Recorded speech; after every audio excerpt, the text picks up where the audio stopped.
Mahaba na yung kanyang sleeve. So goods na goods siya.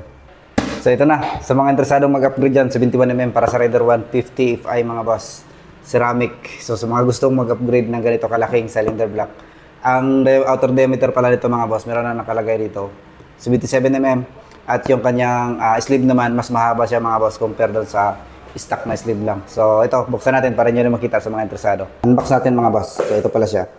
Ayan, meron na nakalagay na outer diameter 77mm at yung kanyang neck is 46mm. So mas mahaba na siya. So buksan natin para nyo makita.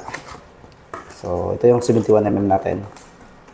Raider 150 FI. Ito yung kanyang IR ring pin, saka lock pin. Ito yung mismong bore. Sa mga interesadong mag 71mm dyan, eto na. Sa mga gusto mag-upgrade ng ganito kalaking block. Ito yung kanyang piston mga boss. Forged piston.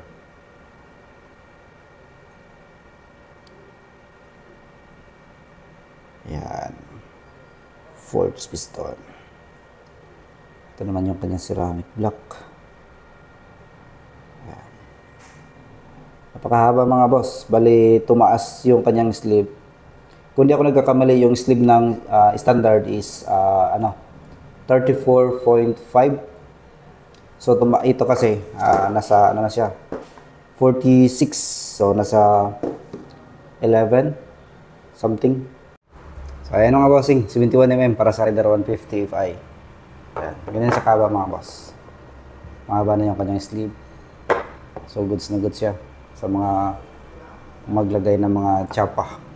So ayun mga bossing, mga bang sa mga paparating na parts para sa ating mga motor.